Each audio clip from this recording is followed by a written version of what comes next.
Imagine waking up at 60 and realizing you're free. Not because you got lucky, but because years ago you made some smart, simple decisions about how you saved your money.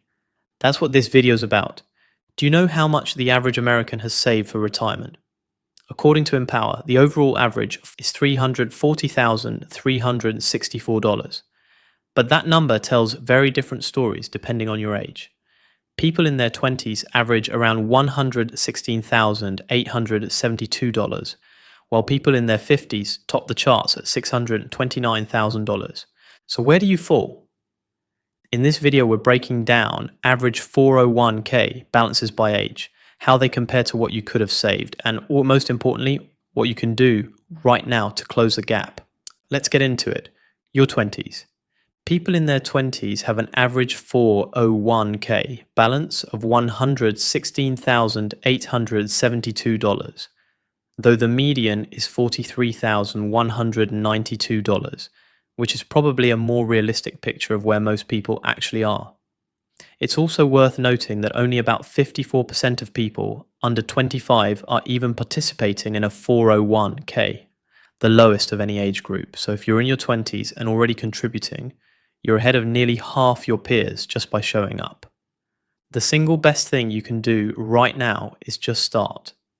If you've got high interest debt, work on paying that down first, but then save as much as you possibly can. Time is your biggest advantage here. The longer your money sits and grows, the more compounding works in your favor. We're talking potentially life-changing differences over 40 years. By your 30s, the average balance climbs to $212,356, with a median of $78,857, and participation rates jump to around 84%. That's a big leap from your 20s, and it makes sense. People are more established in their careers and starting to take retirement more seriously. Your 30s are also a great time to get aggressive about paying off non-mortgage debt, especially credit cards. Here's why. Your 401k might be earning you around 8% a year, but if you're carrying credit card debt at 20% interest, you're losing that battle fast. Knock out the high interest stuff, then redirect that money into your retirement account. In your 40s, the average balance jumps to $409,686, and the median sits at $156,675. Participation rates climb to around 88%. Most people at this stage are in the game. The question is how much they're putting in.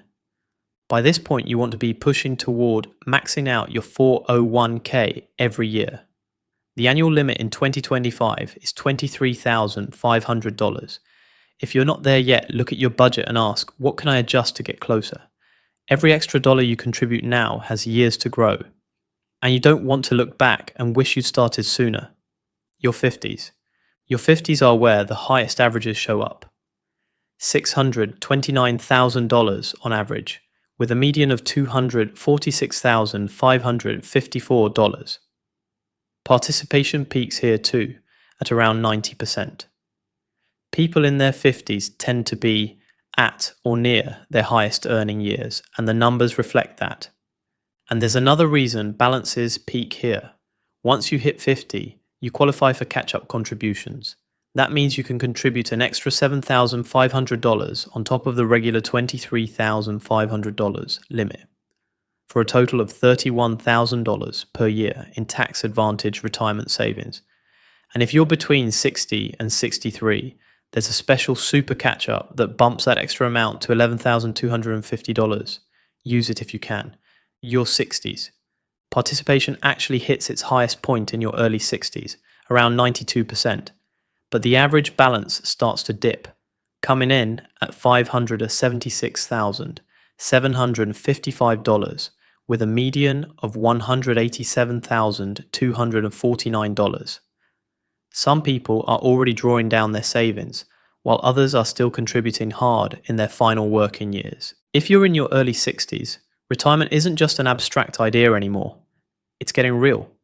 This is the time to start asking the big questions. When do you want to stop working? What does your ideal retirement actually look like? What are your social security benefits, and when's the smartest time to start collecting them? If you're married, Are you eligible for spousal or survivor benefits? These decisions can have a huge impact on your income in retirement. Here are 4 tips to take now to help improve your retirement readiness. 1. Save early, often and aggressively. I know saving's hard when you're young and not making much, and it's hard when you're older and life keeps throwing big expenses at you. But here's the truth, the biggest threat to your retirement isn't a bad market or a rough year, it's doing nothing. 2. Don't count on Social Security alone. Nearly half of Americans plan to retire between ages 60 and 69, and most of them expect Social Security to be a big part of their income. But here's something worth knowing. According to the Social Security Administration, the Social Security Trust Fund is on track to be depleted by 2034. After that, benefits would be paid only from ongoing tax revenue, which likely means reduced payments.